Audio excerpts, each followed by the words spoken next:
So tonight we're going to continue on in chapter 1 in the Principles of Miracles in the original edition.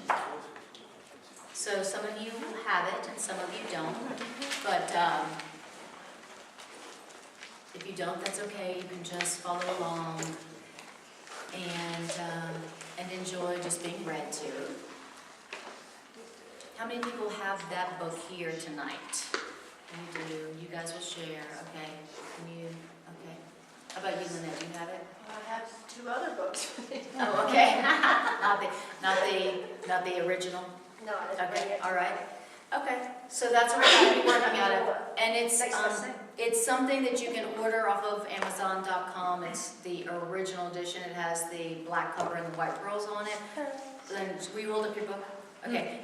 Or you can download it onto your electronic device, whether you have a smartphone or an iPad. Okay. Now, the reason that I'm doing the original edition for the first 4 chapters is because there was so much in the original edition that for some reason was left out of the edited version that I thought I might like to study those first 4 chapters. I thought I might like to teach them as my way of learning what's new to me. What's new to me in the material that, for whatever reason, was left out of the edited version. There's a lot of differences. There was a lot that was taken out for some reason out of the first 4 chapters, but once you get past the first 4 chapters, it's almost identical. So there's not much difference after the first 4 chapters. So I'm just going to do a series where I do the first 4 chapters, and that may take a couple years. 4 years. Yes. No one ever has accused me of rushing through a section. That is true. Because I want to mine all the juiciness as much as I can, because I want us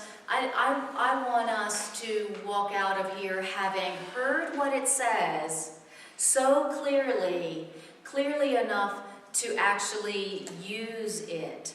So the Course itself says this is not a book in philosophical speculation. It is not just a book of beautiful ideas, although they are gorgeous and they are powerful, but that's not what it's about. The goal of this curriculum is that you would have peace, and not just any old peace, but lasting peace. Peace that lasts and you can maintain through whatever comes up. That's the goal of this curriculum.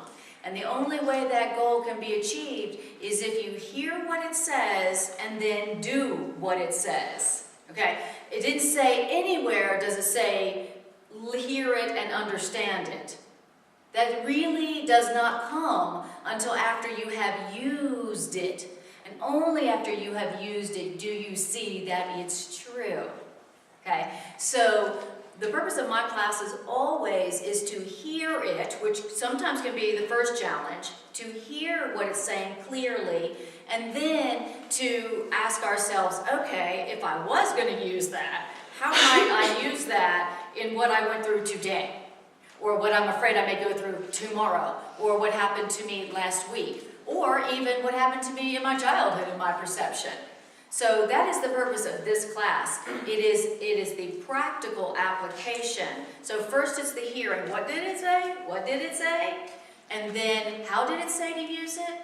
How did it say to use it? And then in the closing section of the class, which I call the integration meditation, then we actually go into meditation and then use it, apply it to whatever is on our minds tonight, okay? So that's kind of the lay of the land in this class. All right. I am open to to your questions and your comments, especially if, while we're going through it, you do not see the practical application of what it's saying, but maybe you'd like to. Raise your hand and go, yeah, that sounds nice, but what about my job? Or what about my relationship, or my body, or my finances, or this world, or whatever. If you do not see a practical application of it, then you haven't heard it yet, and that's fine.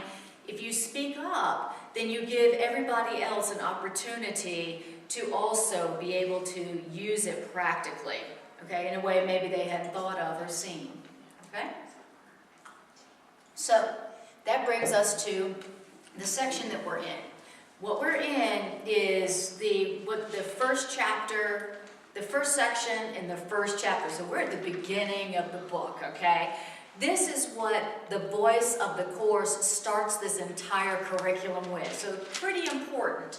In this section, the teacher is laying down the foundation of this curriculum.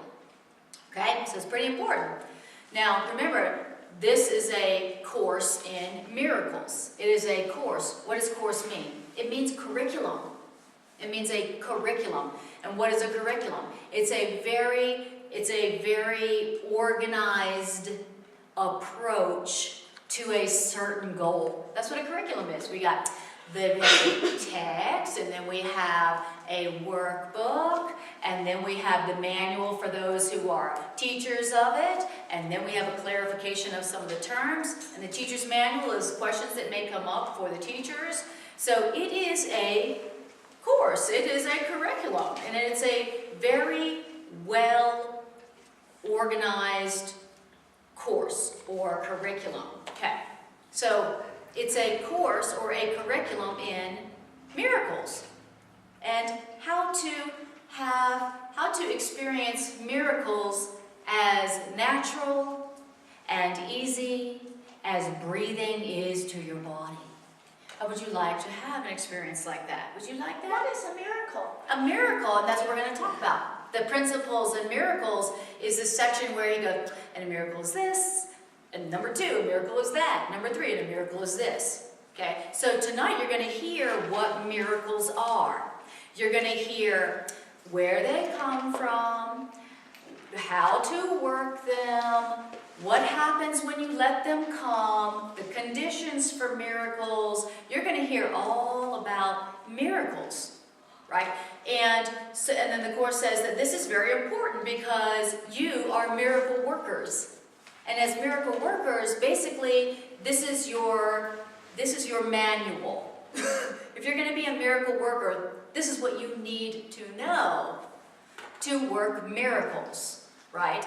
So this is how do you work a miracle? Oh, well, you learn how to establish the conditions by which they come naturally and effortlessly and without your intent in. So your job as a miracle worker is how to create the conditions so that miracles come of their own selves. That's all you got to do.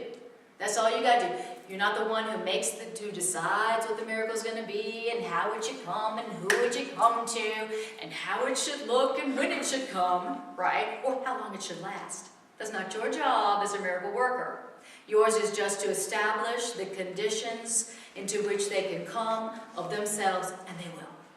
If you'll just do your part, okay? So, given that this is all about how to create the conditions for miracles to come into wherever you need them to come, what I first want us to do is to identify an area of your life right now where you could really use a miracle, okay? Any area of your life where you could really use a transformation right about now, okay? So, where is it in your life where you would like to experience a transformation or a miracle that absolutely defies the laws of time and space? You know, that problem that seems impossible. That situation that seems impossible. And the Course says, you seem to be in an impossible situation because you believe it's possible to be in one. And you are not in an impossible situation. So what we want to do is, we want to ask ourselves and identify what is the area of my life right now that I could really use a transformation, a miracle, something that defies the laws of time and space as the world judges it. Okay? So, is anybody having any trouble identifying an area like that? Anyone who's in complete denial out there? Okay. Because if so, you need to come sit right here on the front row. Okay. All right. Now, as we go through these and you hear one principle after another about about what miracles are and how they come, I want you to apply that to that area of your life.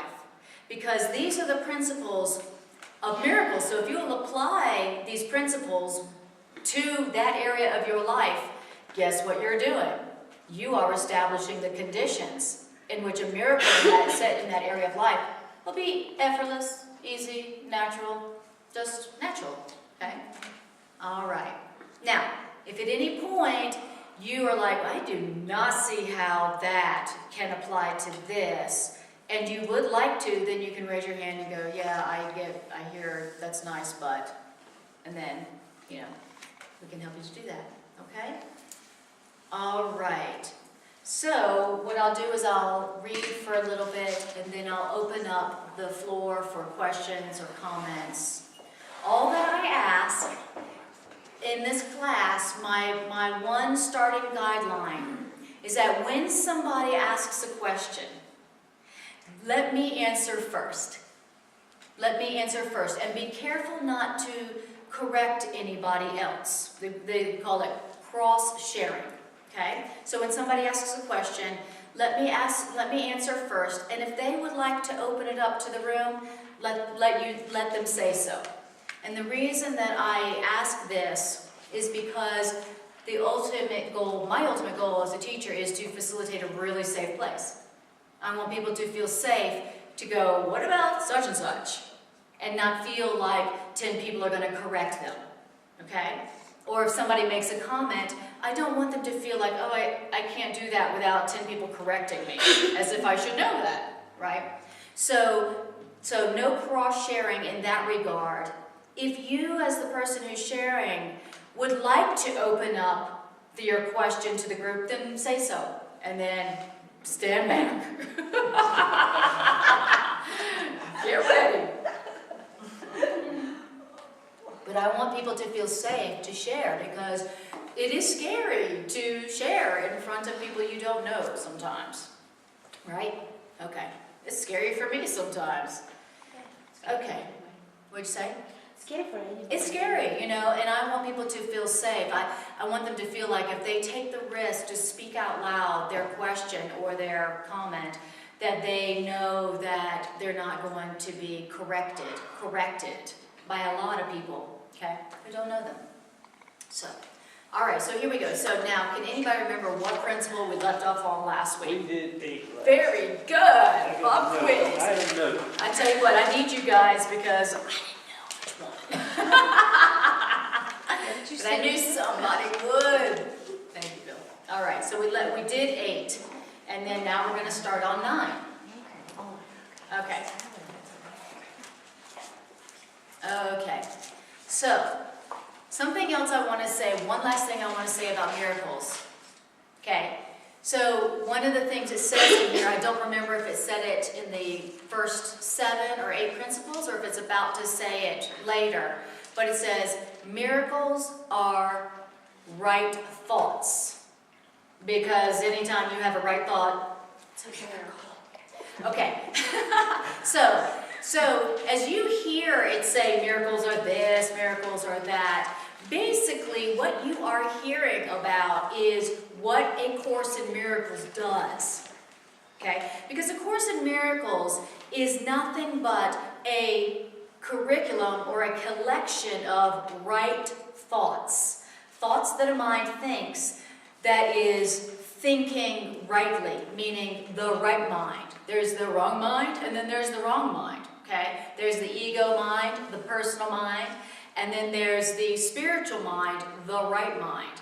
And miracles are thoughts that are thought by the right mind. Okay? The spirit within. So, when you hear it say miracles are this, miracles are that, what I always hear is, A Course in Miracles does this. A Course in Miracles does that. A Course in Miracles does this. That's what I always hear, which is interesting to me. So this section always, it deepens my conviction in the Course. Because if this is telling you what miracles are and what they do, and A Course in Miracles is just full of right thoughts, then it's telling you what A Course in Miracles does. which I have found to be true. I have found that all I have to do is look or read this collection of ideas, and miracles happen very naturally in my life. Whatever I need shows up exactly when I need it. Whatever I need shows up exactly what I needed. A miracle, right? Whatever it is I need for peace, for abundance, for healing, for joy, for ease, it always shows up when I need it. That's what it means that miracles are natural.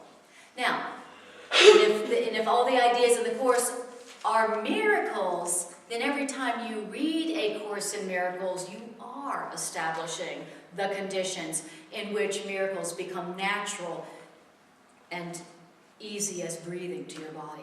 Okay, so just something to think about. So, principle 9. Miracles are a kind of exchange. Like all expressions of love, which are always miraculous in the true sense, the exchange reverses the physical laws. What does that mean? The exchange reverses the physical laws. A miracle is an exchange. Here's what it means. Miracles bring more love, both to giver and the receiver. That's what miracles do. You know you've experienced a right thought or a miracle because the person it came through gains, and the person who received it gains. Now, when you say that reverses physical laws, in physical laws, when you give something, what happens to it? You lose it. And the person who got it gains, right? That's the physical laws. When you give something, you lose it, right? And they gain it. When miracles reverse the physical laws, meaning that when you give it, you actually get more, and so does the receiver. Okay? So that's how you know if you have let a miracle come through you. You gain, and so do they. No loss in the exchange. All right. Principle 10. The use of miracles as spectacles to induce belief is wrong. Or better, just a misunderstanding of their purpose. What does wrong mean? Just a misunderstanding. Wrong means just a misunderstanding of its purpose. See, miracles are really used for and by believers. Interesting. Now that is a new sentence. That is not in the edited version. And as much as I can show you what is new, I will, because it's fun for me. Okay. So, in other words, if you are trying to use a miracle to induce belief, okay, you're misunderstanding the purpose of miracles. Okay? So, in other words, if you're going to try to make somebody believe in the truth, if you're going to make somebody believe in the Course, have you ever tried to do that? You met somebody like, oh, Course in Miracles, I don't really like that book. It's so complicated. It's so wordy. And then you proceed to try to convince them of the validity of the Course. Anybody ever try to do that? Okay. Today. All right. Okay, that is using miracles to induce belief. That's part of what it means. And that is a misunderstanding of miracles. The truth is that the truth and miracles, those are for people who already believe. They're for people who already believe in the Course or the truth, and they're to be done by people who already believe. Okay? You know, do you know how much time we have wasted trying to convince people of the truth? Anybody here wasted any time doing that? Right? That is a misunderstanding of their purpose. Right? Because the only people that these principles are for is for people who already go, yes. Because why? By people who've already said, yes. Right? Because people who are like, I don't know about the Course, I don't know about those ideas, I don't know. Those are people who, miracles or these ideas are not for them. Because they don't want them yet. When you tell somebody the truth and they're like, I don't know about that. and they kind of argue with it, or they try to correct it, they're not saying, it's not because they don't understand what the Course is saying. That is not why they are arguing or disagreeing or putting it down. They are arguing or disagreeing with the truth, the miracle, the right thought, because they don't want it yet. They just don't want it yet. It's not true that they didn't get it, and it's not true that you just haven't explained it well enough. They don't want it yet. But the instant that somebody wants the truth, that you don't have to convince anything. You don't have to convince them of anything. So the Course is basically saying that your only job as a miracle worker is just to remind those who already have wanted, who've already accepted it, and just to remind them, or to confirm, or to strengthen the belief they already have. That's it. Your job is not to convince anybody or change anybody's mind. Oh my God. Do you know how I have wasted so much energy trying to convince people of something that it wasn't, that they didn't want. They hadn't decided they wanted the truth more than what they were thinking. I'm listening to what you're just saying with number 10 here. This is just for people that understand the Course in Miracles and what have you. And I'm thinking, I'm backing up to number 9. I guess I'm backing up to 9 because I can give someone love that doesn't know anything about the Course That's in exactly Miracles. right. And they're going to give me love back, and we're both going to. So we both don't have to know the Course in Miracles. Exactly. But anytime I'm going to give love or give a right thought to induce them, which means what? Make them believe, I am misunderstanding the truth or miracles, okay? And I am wasting my time, right? The Course actually even says, when you try to make somebody see the truth or get the truth, he says it's actually an attack. It's actually an attack. Because the truth is that if you know they don't believe, because you know they don't want it, because every time you say it, they argue with it, then you already know that they don't want it. And then by going against what they've already expressed, it's like you're attacking them. You're attacking their fortress, this Course says. You're attacking their defense. And the truth does not do that. The Spirit of Healing does not attack people's defenses. It doesn't tell people they're wrong. It doesn't try to convince them that their beliefs are wrong by convincing or by using the truth as a spectacle or using the truth to induce their belief. Like, wait till you hear what I know. Right? That is an attack. It is attacking their defenses and their fortress. Now, truth, on the other hand, the Spirit of Healing, waits.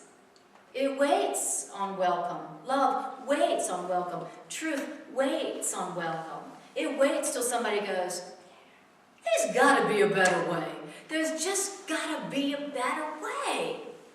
And then, there you come in. Right? And they're like, you can tell they want it, you can tell they're open. Have you ever had a conversation with somebody where they're suffering, they are miserable, and they are bitching and complaining, and they are moaning, and they are lamenting. And you say, oh, well, you are entitled to miracles, and if you just decided to forgive, maybe you could, receive a miracle in this situation. They go, I already tried that. I already did that. That doesn't work. That doesn't apply here. Has anybody ever experienced that? Okay. And then what do? Try to convince them some more. Okay. When you give them they're complaining, they're suffering, and you offer another alternative, another way of looking at it that could bring them peace, and they argue with you, what does that mean? That means they don't want it. They are still getting something out of the conflict. They love it. It is juicy, and they have not squeezed all the juice out of it. They got their straw in it, and it's still a long way to go, and they are relishing it. Just because they're complaining and lamenting and moaning don't mean they don't like it. Don't forget that, miracle workers. And how do you know when you are talking to someone who still is really getting something out of that conflict? You offer another way, and they argue with you. They're miserable, and you offer them another way, and they argue. Whoa, okay, all right, I will leave you to your misery. Enjoy your misery, you're innocent. And then go within, and remember the truth for them silently, and walk away. Quickly. All right, so this is what we need to know. Trying to induce belief in someone else is a mistake. It is a misunderstanding of your function, and it is a misunderstanding of miracles. Okay, now, really, the truth reminders that are going to be coming through you, that's really for people who've already gone, yeah, I love the truth, yes, I want the truth, yes, I want healing. That's who your truth is for, right? Don't waste your time on anybody else like that, but do send them love, and do remember the truth for them silently.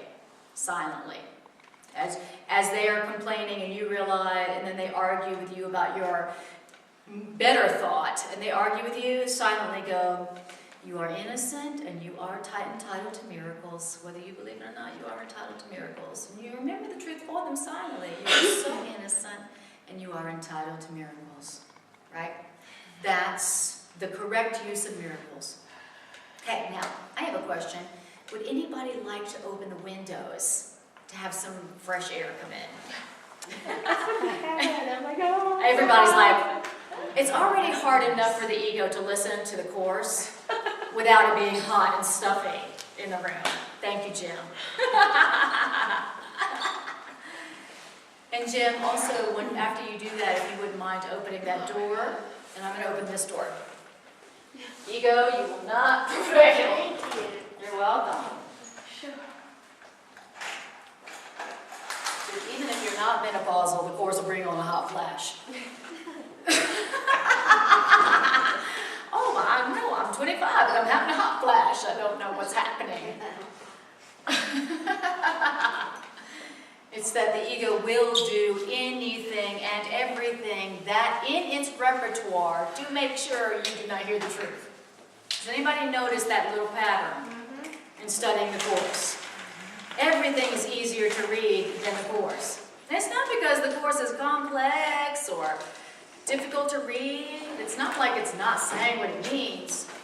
It's just that it is the thing the ego is most defended against. It is the one thing. It is the one thing the ego does not want you to hear. You can hear anything else. The ego's like, okay, that's fine. You can hear about rape and murder and violence and poverty and global warming, all kinds of depressing stuff. Till the cows come home, have an endless capacity to listen to the miserable details of the world. But for some reason, you open up your course book to read 3 sentences, and what happens? You pass out. What is that? I used to tell people, if you have insomnia, fret no more. Read the course in bed. All right. Okay. Miracle principle number 11. Prayer is the medium of miracles. What is prayer? Prayer is the natural communication of the created with the creator. Through prayer, love is received, and through miracles, love is expressed. All right. So, what do miracles come through? They come through prayer. What is prayer? Communication with your Creator. Like this. God! That's basically it. Okay, or that's the beginning version of, or the opening line for communication between created and creator. Help me, God! a communication between you and your Creator right there. Okay, so anytime you enter into communication with your Creator, even if it's only to say, help, or WTF, Creator, anytime you establish or initiate communication between you and your Creator, or you ask for communication from your Creator, you are essentially opening a channel for miracles to come in.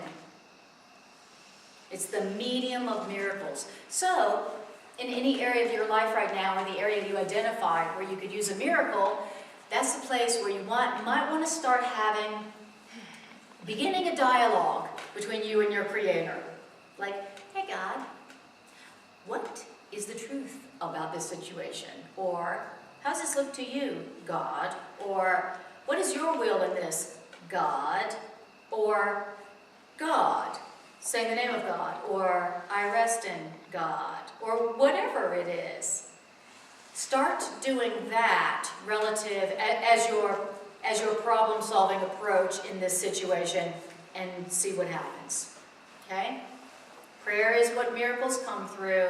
Prayer is communication between you and your Creator. Okay? All right. Oh, and love it. Through prayer, love is received. Through miracles, love is expressed. Nice. So I'm going to talk to God and tell Him what I'm going through and ask for some help. Ask for God's will, His plan for happiness, whatever. And I'm going to receive His love. And then the miracle will be that love and that peace and that joy being expressed through me as a result of receiving it. Prayer is the reception of that love, and then the miracles that happen is the expression of that love. Okay? All right. Miracle Principle 12. Miracles are thoughts. And thoughts can represent lower order or higher order reality. Okay? Now, thoughts representing lower order or higher order reality, this is the basic distinction between intellectualization and thinking. That sentence is in the original and not the edited. And I love that. Okay? I love that. Now that paragraph makes perfect sense. There are some paragraphs when I was reading in the edited, and I was like, didn't he just skip? Didn't he just skip? Okay, let's put that together. So, miracles are thoughts. There's two levels of thoughts. Two levels of thoughts. One is a lower order of thought, and one is a higher order of thought. The lower order of thought is represented here by intellectualization. Intellectualizing, isn't that a great word? You know, intellectualizing, where you are just talking about the truth. But you are not thinking the truth. Have you ever noticed that difference in yourself or others? Been around somebody who could talk the truth like nobody's business, correct? But you could tell they weren't thinking it. How do you know they weren't thinking it? Because nothing in their peace was showing it. They're talking it, but you don't feel peace anywhere in them. As a matter of fact, you want to run away. Why is it that this person can quote this book up one side and down the other, chapter and verse, but I want to run away from them? Right? That's the difference between intellectualizing or intellectualizing and thinking the truth. Wow. Very interesting. So when you are on the lower order of thought, you're just intellectualizing. You're talking about the truth. But when you are in higher order of thought, you are actually thinking with the mind that knows the truth, right? And you may notice that when you or someone else is on the higher order of thinking or thought, they tend to say less than the person who is intellectualizing, and they tend to say a lot. but have very little peace about them. Okay, so isn't that interesting? And that's in the unedited version. The difference between the intellectualizing and the actual thinking the truth. Now, he says, one level of thinking makes the physical and the other creates the spiritual. And we believe in what we make or create. Wow. Okay. So when I am on the level of thinking where I'm just intellectualizing, I'm just talking about and talking about and I'm talking about, but I don't know what I'm talking about. I'm talking about this and I'm talking about that and I'm talking a lot. I don't really know what I'm talking about. And it hasn't translated into peace or joy or generosity or anything like that. That level creates the physical. That's what creates the physical, the intellectualizing of the lower order thinking. And the thinking the truth, which to me means thinking in the way that the right mind thinks, thinking like Spirit thinks, thinking like God thinks, that creates the spiritual. Wow. So instead of talking about the truth, I would rather think like love, or think with love. Wow, interesting. So, the way that may show up is like, okay, so let's do a little practical application. So bring in that area of life that you identified earlier. Okay. If I want to create the spiritual into this situation so that I can have a miracle, what I want to do is I want to be thinking like love, or thinking like the right mind would think in this situation. Okay, so I'd be like, oh, okay, love, what do you think about this? Or God, how does this look to you? Or Holy Spirit, what's your interpretation of this situation? Holy Spirit, how does this look to you, Spirit? Right? Okay, so that's one way to allow miracles to come into that situation and transform it. Okay? The way that we may have been doing it that was keeping the miracle out was intellectualizing it. Which means what? Analyzing it, judging it, comparing it. We love that one. Nobody else goes through this problem. Only me. I'm such a bad Course in Miracles student. What is wrong with me? This is proof that I am defective. Right. That's the intellectualizing about the problem. You're analyzing it, you're interpreting it, you're judging it, you're feeling bad about it without ever stopping to go, I wonder what God would think. I wonder what Spirit would think about this. That's the two different levels of thought, okay? One is an analytical, intellectualizing, and then the other one is asking, what would love think about this situation? Okay? All right. Any questions or comments so far? So this higher level sounds like this higher the thinking. Sounds like experiencing it or perceiving reality. It sounds to me like this is where I'm listening, and the other lower is where I'm talking. Thank you. I love it. Lower order thought is where I'm talking. Higher order thought is where I'm asking and listening, which is the same thing as saying communicating with God or the mind of God. Thank you. So the difference between talking and listening, talking and asking. You have this problem still because you've been talking. You've been intellectualizing it instead of asking and listening. All right. Yeah, that is pretty much how it goes. As long as I'm talking about it, then yeah, I still got it. And then when I start listening, when I start asking and listening, that's when, oh, I could look at it that way. Oh, I know what to do now. That's how the miracle comes through. You stop talking about it, and you start asking and listening. All right. Okay. All right.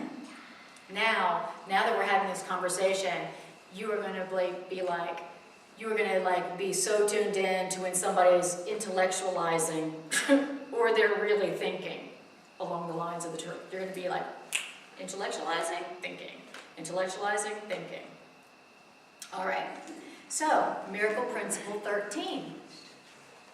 Miracles are both beginnings and endings. That's interesting. What does that mean? That means miracles, which are right thoughts, alter the temporal order. What does that mean? Miracles change the time order. What does that mean? It means miracles, which are right thoughts, are always affirmations of rebirth, which seem to go back, but really go forward. What are you saying, Course? What we're saying is, right thoughts undo the past and the present, and thus release the future. Love it. So right thoughts completely undo the order in time as you see it. They just come in and go,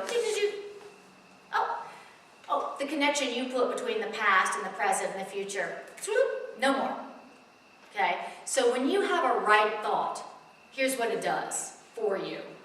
It goes into your past and undoes it right now. Nice. Which does what? Which goes into your future and releases your future from that. Sweet. Isn't that not some motivation to be letting in some right thoughts? It is for me. Are you saying I just let in a right thought? And it goes into my past and undoes it now, and then releases it from happening again in my future. Okay, all right. I'll have me some of that then. In other words, miracles are not under the time continuum as you know it. He says, you're the only one who puts the connection between the past and the present and the future. There's no connection between them. You made them. Those are man-made, and they are illusions. That's why whatever you think now is affecting your past just as much as it is affecting your future. Wow. And it does it for you. How sweet is that? This is truly the lazy person's guide to peace. For sure. I mean, it tells you what to do and then does it for you. What could be easier? But no, that is too easy. I need something that's very complicated to match my intellect. I have a very complicated intellect, you know. I am educated and I am very intellectual, and I need something to match my own complexity. And for that reason, I'm going to say no to the Course. I will not listen to it. And that is why our ego rejects the Course. It is too simple. It is too simple. And the Course is, and the ego is complex. The ego is complexity. The ego is complexity. That's what the Course says. Wow. And so nothing frightens the complexity of the ego more than the simple truth. Right? And what is the simple truth? Just ask and it will be given. Just ask and you will receive. That's the simple truth. Wow. And nothing frightens the ego more than the simple truth. Wow. Because the ego is complex. All right. Okay. So then it says, okay, so that was Miracle Principle 13, how the miracles come in and totally rearrange time. Sweet. Totally rearrange time. Okay. So, Miracle Principle 14. Miracles bear witness to truth. And miracles are convincing because miracles arise from conviction. Without conviction, miracles deteriorate into magic, which is mindless and therefore destructive, or rather the uncreative use of mind. I love it. He's just defined destructive as That's so uncreative. That's so uncreative. I love it. So, no guilt about what you've done that you think has been destructive, okay? You know, when you know those things you feel a little guilty about because you feel like you've been destructive? The Course is saying, no, you didn't do anything destructive. You were just being temporarily uncreative. You were temporarily being uncreative. That is not a very creative use of your mind. That's what the destructive really is. You're just being uncreative. You're not using your mind to allow a new thought, a new way, a new answer. That's all. That's all you were doing. Okay? You weren't being destructive. You're just being uncreative. I love. That's a nice reinterpretation of what I thought to be my destructive acts or my destructive thoughts. Isn't that nice? Okay. So, then it says, Miracle Principle 15. Each day should be devoted to miracles. Oh, that's what my day, that's how I'm supposed to start my day. And the purpose of time is to enable man to learn to use time constructively. I love that. What is time about? What is the purpose of time? Just to enable you to learn how to use time constructively. Well, now, how do you use time constructively? Devote time to miracles. Devote your day to miracles. That's how you use your day constructively. Isn't that nice? Okay, so let's apply that to the situation that we need a transformation in. How can you use your time constructively in this situation? This financial situation you're in, this relationship situation you're in, this physical condition situation you're in. How am I going to use that constructively? Okay, I'm going to do this. I'm going to go, okay, this relationship issue that I'm having, I'm going to devote it to miracles. That's what I'm going to do. This financial situation, I'm going to devote that to miracles. In other words, I'm going to give this situation to Spirit so that Spirit can provide miracles, so that Spirit can work some miracles. Nice. Now, that is what each situation or relationship should be devoted to. That's the correct use of it. That's the correct use of it. As a matter of fact, that is the purpose of time. Or you could say, that's the purpose of this problem. That's the purpose of this problem. What's the purpose of my financial problem? To devote it to miracles. To giving it to Spirit to go, oh, Holy Spirit, you said that anything I made you could use for good and you could transform into a miracle for all. Yeah, you said that, Spirit? Here, do it with that. That's you using that situation, that relationship constructively. As a matter of fact, the reason you have that problem, the reason you have that situation or that relationship is to learn how to use your financial situation constructively or to use your relationships constructively instead of destructively. And the way you use your relationships and your financial situations and your body constructively for once is to devote it to miracles. Is to say, that's what it's really for. This situation is to see what Holy Spirit can do through finances. The purpose of this is to see what Spirit can do through relationships. You said you could use anything, Spirit, so you use this. And then that is why you have that situation. The purpose of time is what? To enable you to use it constructively. Because Lord knows I do need to learn how to use relationships constructively. Yes, I do need that. Anybody else? Yeah, I'm kind of burned out on using my relationships destructively. And I'm kind of burned out on using my finances destructively. And I'm kind of burned out, really burned out, on using my body destructively. And the way that I've been using it destructively is that I haven't been using it constructively. I haven't been devoting my body to miracles. I haven't been devoting every situation and every day to miracles. Wow. So, practical, in the situation, in the area of life where you identified earlier that you would like a transformation in, we want to say to Spirit, our loving right mind, hey, I devote this to miracles.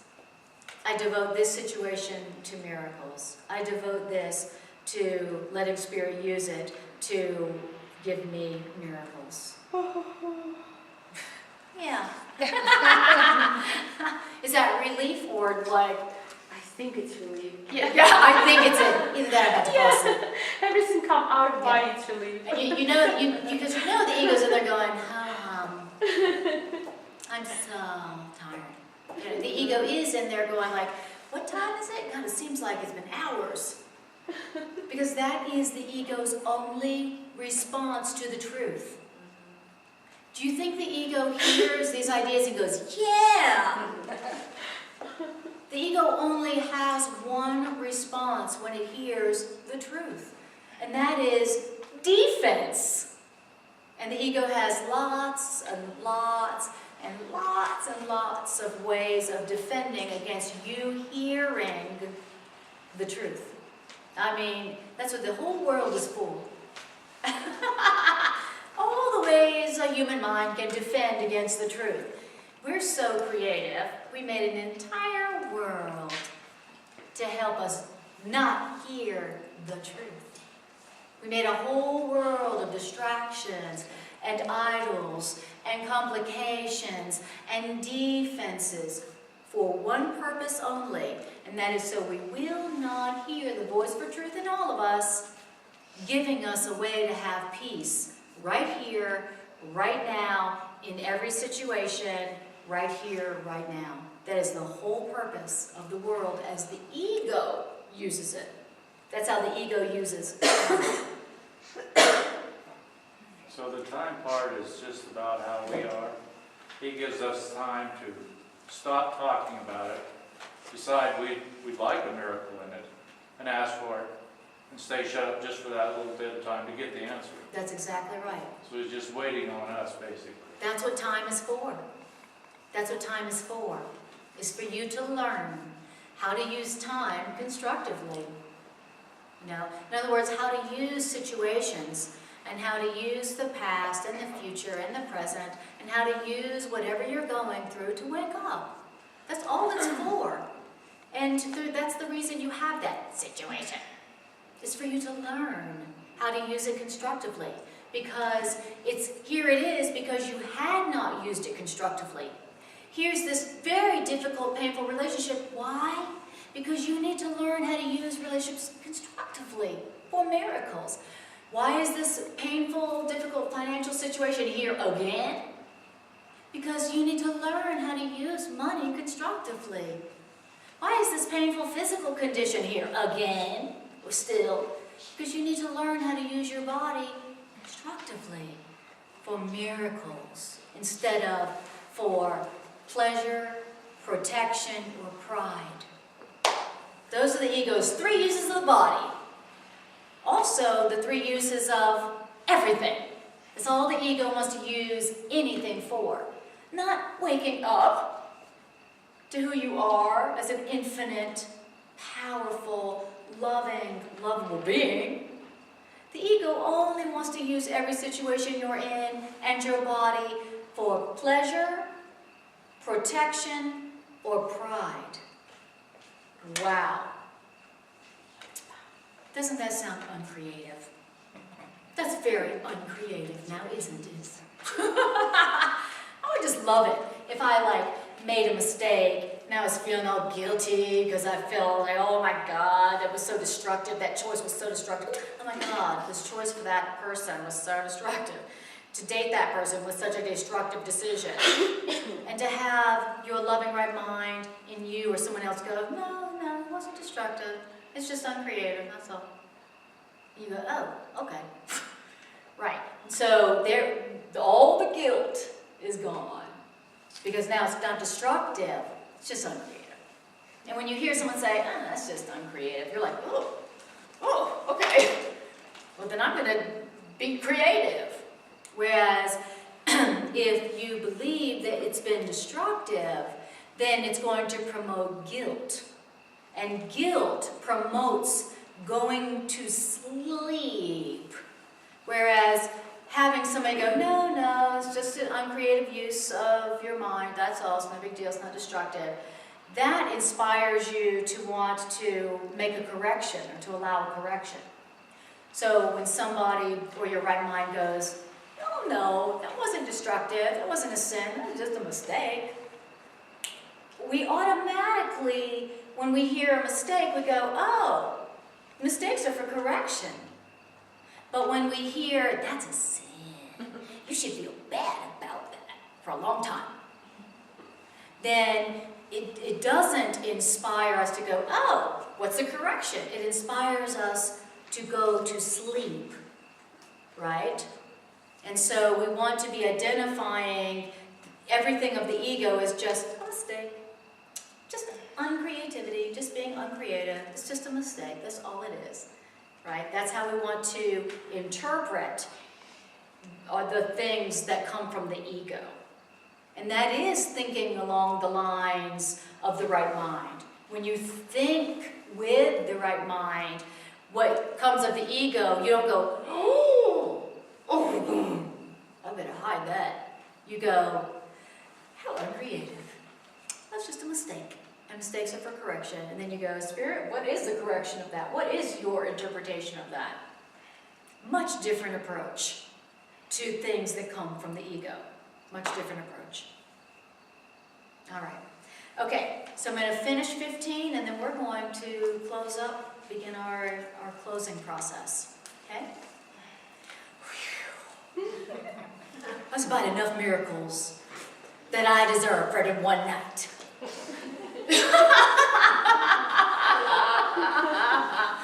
1 hour is about enough.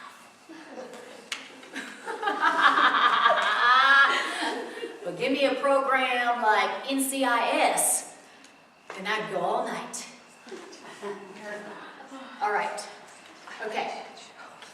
Here we go. I'm going to start 15 over. Each day should be devoted to miracles. As a matter of fact, the purpose of time is to enable man to learn to use time constructively. And so time is thus, in this way, a teaching device, which means time is a means to an end. So time is a means, it's a tool, it's a device. And that means that time will cease when time is no longer useful in facilitating learning. Oh.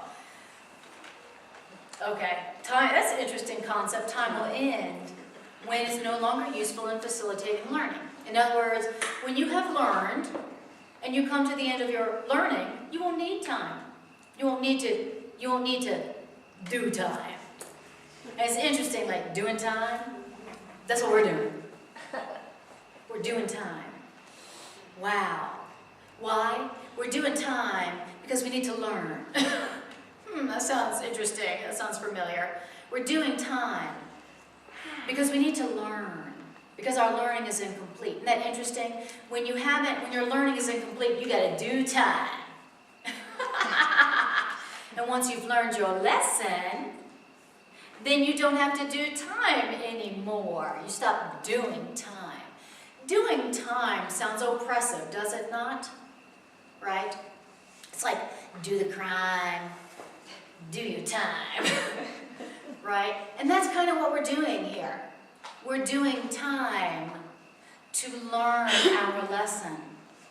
And when our lessons are done and we've learned them, instead of resisting them like petulant little children going, no, I'd rather be right than happy. I'd rather be right than learn. When we have learned our lesson and we're like, yay for learning. Yay to be wrong. I'm so happy to be wrong about this problem. I'm so happy to be wrong about what I decided about myself and everything. Yay, let me learn. Yay. I'm going to use everything for learning, as a matter of fact. When you have learned your lesson, which is how to use time for learning, then you won't need to do time anymore. You won't need to do your time. You will be what? You'll be released. You'll be set free. And you'll go beyond learning to creating. Right? God's will for you is not that you be like, trial and error, trial and error, trial and error for years and lifetimes and years and lifetimes. That is not God's will for you. God's will for us is that we think a thought, and so it is. Creating. God's will is that we be creative. Creating. Ooh, I thought something beautiful, and there it is. Woo, I'm a God. I'm like God. I'm just like God. I think a beautiful thought, and there it is. Just like God.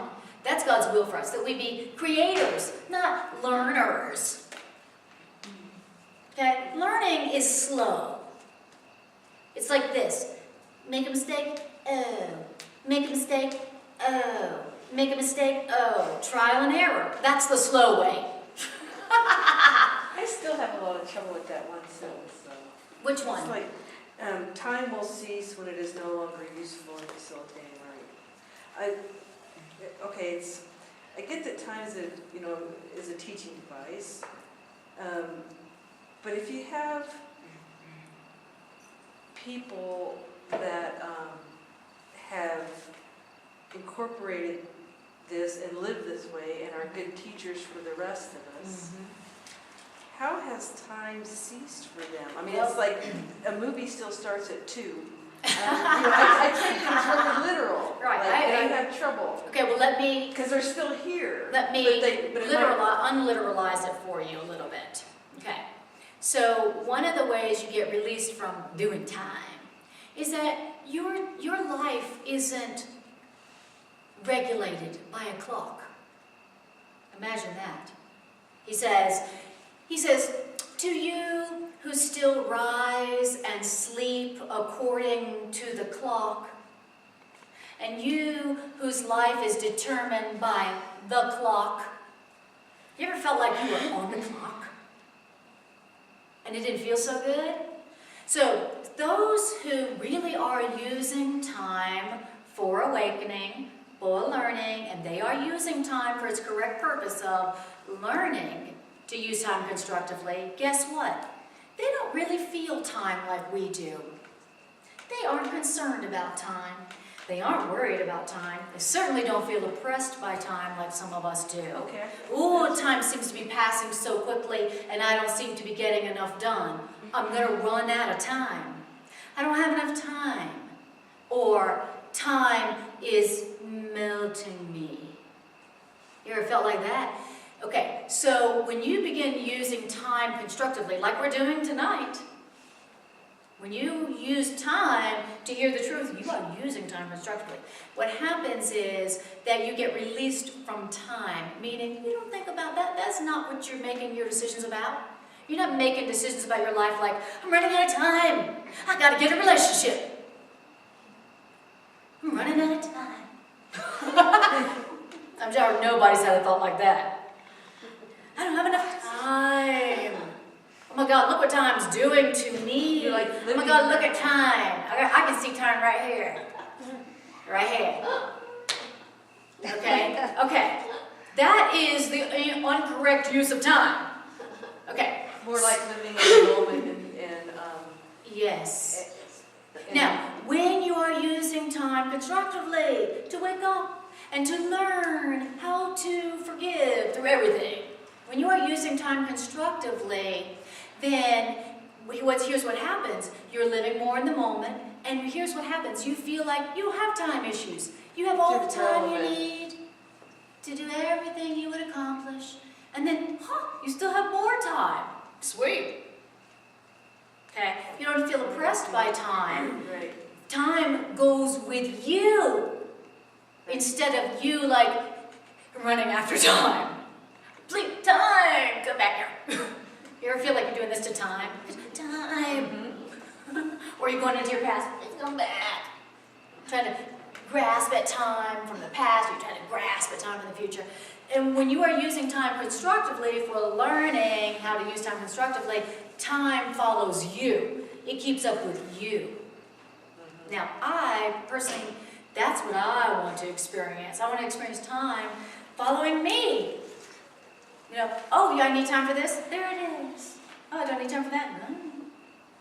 Right? And not, he goes, to you who rise and sleep by the clock and you regulate, he actually says, to you who regulate your life by the hours of the day, and the hours of the day define your life. He says, to you, these ideas don't make any sense. Just like you said, that doesn't make any sense. It doesn't.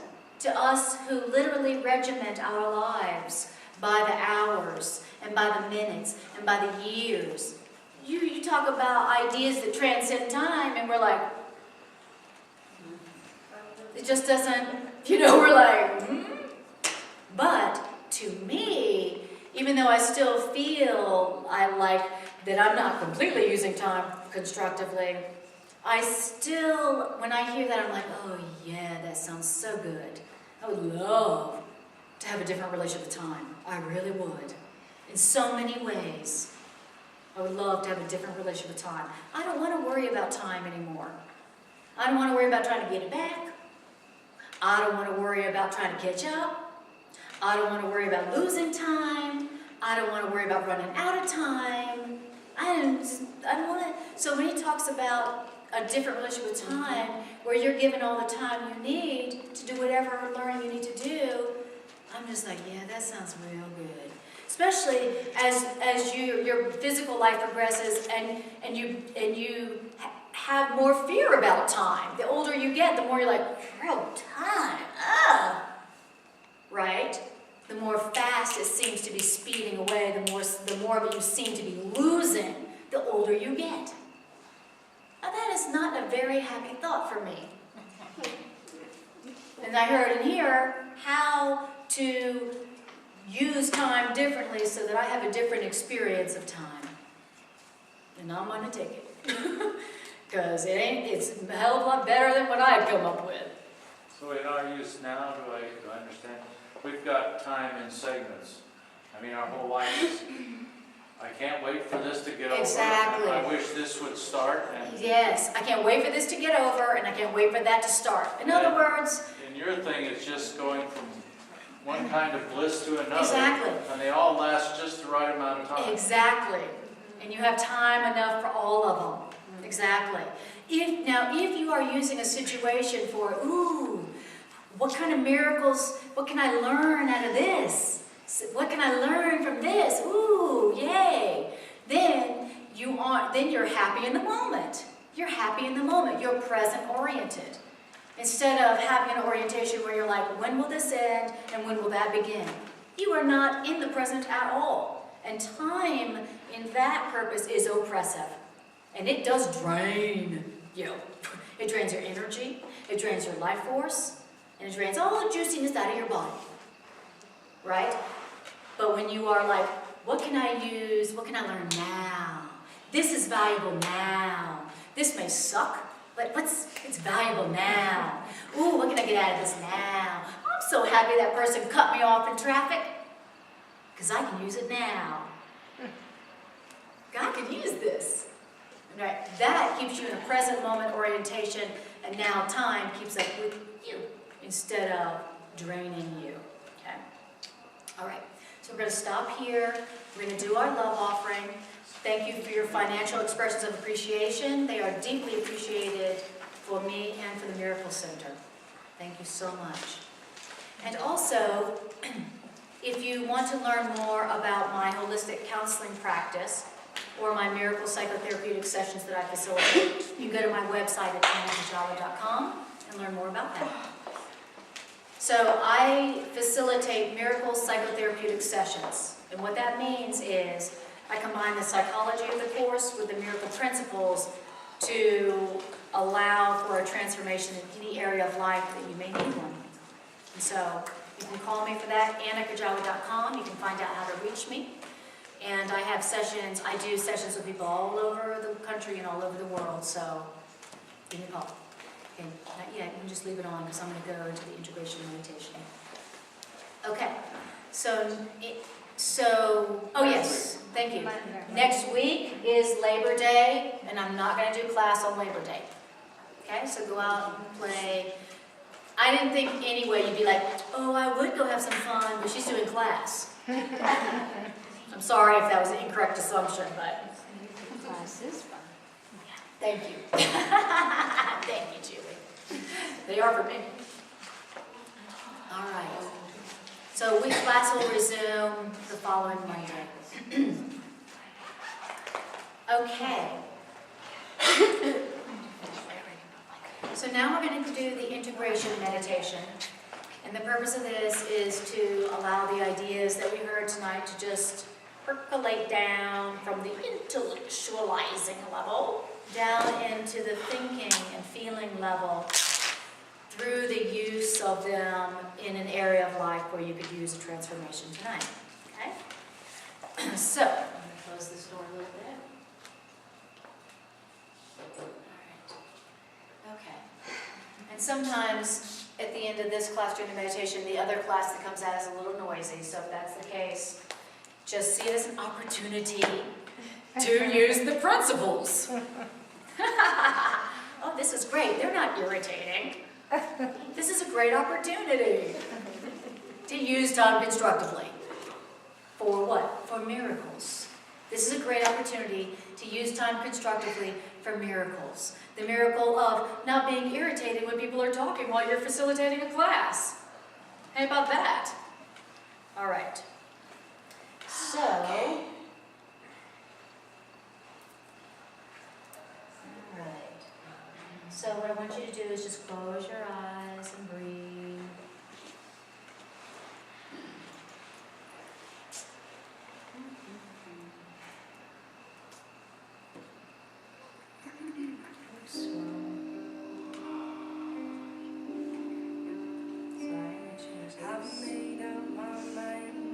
We don't need to meditate to Adele. We don't want to meditate on that.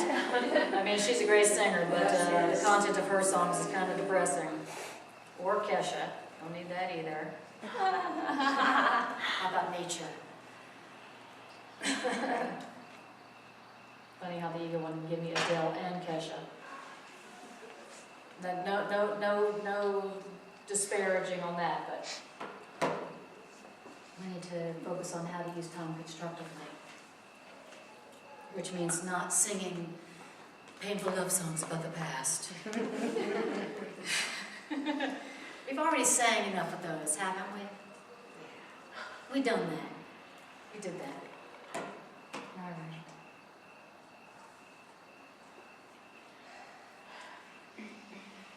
So I want you to just breathe, and I want you to just tune into how you feel right now.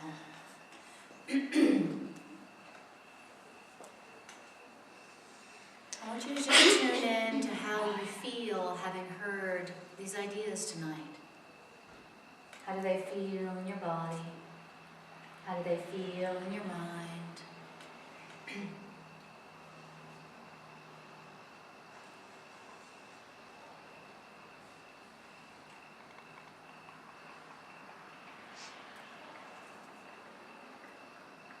And just breathe.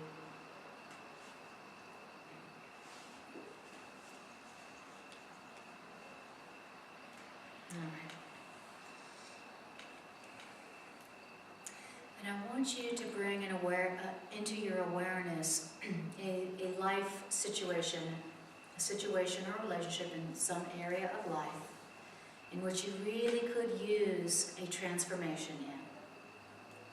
A transformation from pain to peace, from lack to abundance, from separateness to union,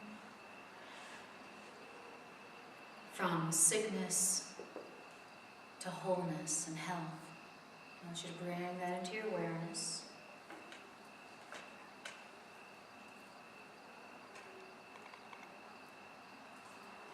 Beautiful.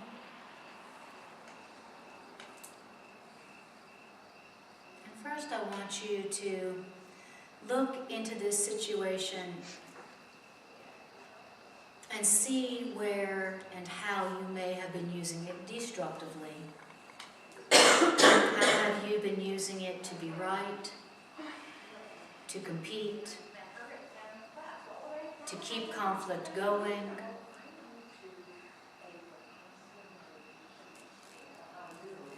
And I want you to do that when I close the door. Bring that situation to mind.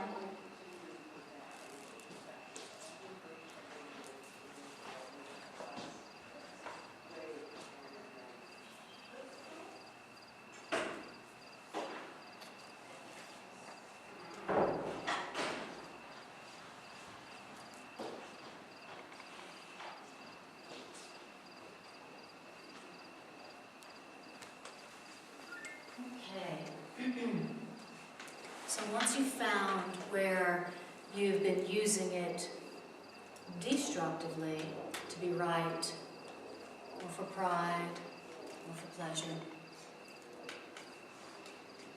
I want you to now begin to use it constructively, right here, right now. And to use this time, to use this situation or relationship constructively. And the constructive use of that is to align your thinking with your right mind, the spirit of love and the spirit of healing and the voice for truth. And the way we do that is we say, in this situation where I am experiencing pain or conflict, I hope I'm wrong. And spirit of love, spirit of healing, I ask for and accept another way of seeing this. What is your interpretation of this situation? How would you use this? How would you see this mind of love? And then listen and watch. Listen for what you hear and open your inner eye, your spiritual eye, and see what you are being shown. And listen with your inner ear for what truth will tell you. And don't forget to breathe.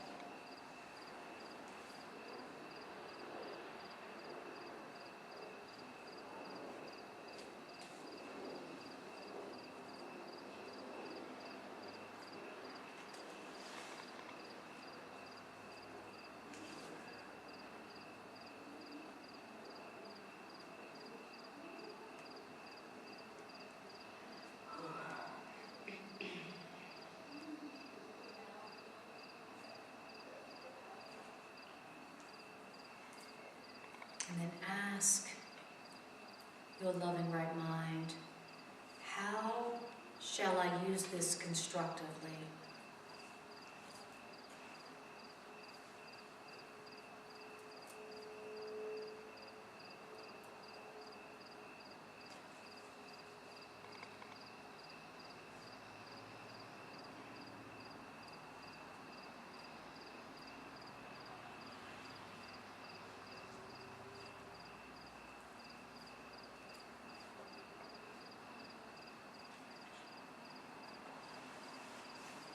And then, once you've heard and seen what Spirit may have told you or shown you, go ahead and extend a loving thought into this situation or this relationship. Extend a loving thought into it. You may want to ask yourself, what have I not thought about this situation that a loving mind would have thought? And then change your mind to think with love about the situation or the relationship.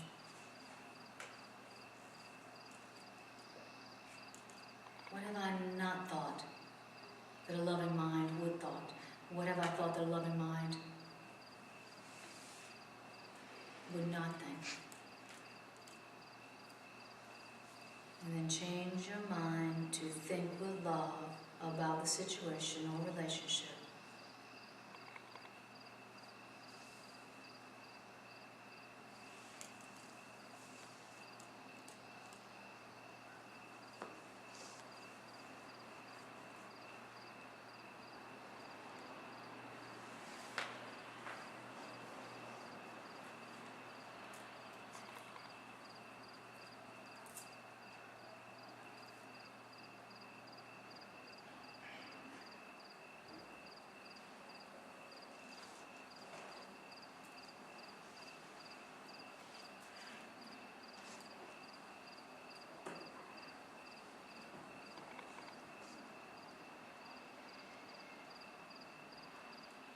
Beautiful. And give a silent prayer of gratitude to your loving right mind within that is always available, always waiting, and always loving. Thank you. Thank you, Spirit within. Thank you. Thank you, voice for God. Thank you, spiritual eye within. May I turn to you ever more often.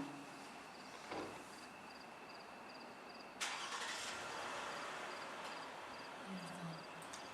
And to that we say, Amen. And when you're ready, just bring your awareness back to the room and back to your body. All right. Thank Thank you guys for being here. Thank you for your participation, your good, honest questions. I appreciate you guys. And my cards are on the piano if you'd like to take one with you. May the chorus be with you.